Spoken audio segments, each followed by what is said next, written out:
Terrible news. I'm here to reaffirm the terrible news that we have lost the Honorable Muhammad Ssegirinya, Member of Parliament for Kawempe North.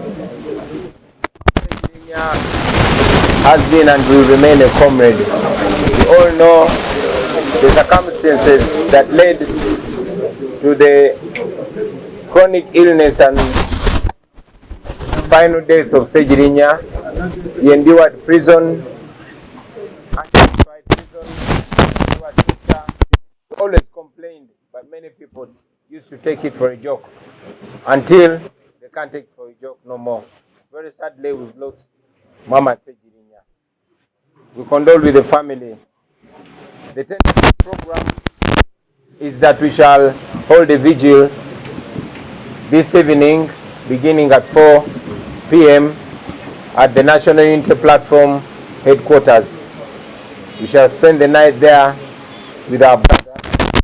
Tomorrow, Ssegirinya will be honored in the Parliament of Uganda, and we shall also proceed in the afternoon to hold prayers for him at Mbogo Mosque, and thereafter we'll take his body to his home. Burial will be tentatively Sunday in Masaka, requested by family. We understand that Muhammad Ssegirinya is a Muslim. He was a devoted Muslim, and we respect the Muslim religion. However, his family has requested the leaders of his religion to allow his relatives, brothers and sisters, to fly into the country. Many of them are flying in on Saturday. That is why they've requested that we bury Ssegirinya on Sunday. Basebo ne banyabo, kitalo nnyo kitalo ddala. Bantu banamawulire damawulire naye ni walukakasa amawulire ag'okufa kwa muganda waffe Honorable Muhammad Ssegirinya, MP wa Kawempe North. Inna lillahi wa inna ilaihi raji'un.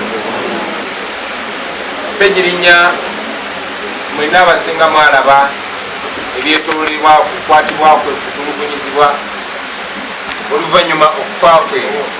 Yakukulumanga yemulugunya ebiseera bingi, naye kubanga yali musaazi bantu bangi balowoozanga nti Ssegirinya yalinga mu kusaaga, naye ffenna tulaba embeera gy'ayitamu yemaliriza gemusse. Kitalo nnyo kitalo ddala. Ebyokuziika kwa Ssegirinya sofa biyimiridde bwe biti.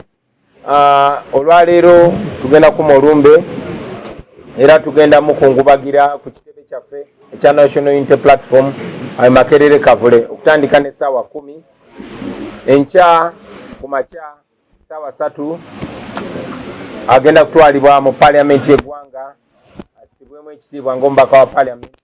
Egyo tunaava ssaawa ez'omutuntu ate bamusaalire ku muzigiti Embogo.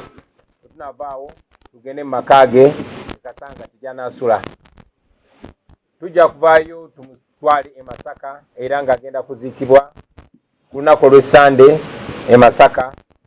Endagiriro ejja kuba ebaweebwa. Tukimanyi bulungi nti Ssegirinya abadde musajja Muisiraamu era nga saamu nnyo eddiini y'ekitiibwa. Okusinziira ku byalaama ne byayogera ne famire ye, n'okusinziira ku kusaba kwa famire ye, naddala ng'abaganda be abamu bali kitala w'amayanja ng'abasinga obungi batuuka ku Lwamukaaga. Famire ye esabye obukulembeze bw'Abasiraamu dukkirize tumulindeko baganda be batuuke alyoke aziikibwe, kyetutaddemu ekitiibwa.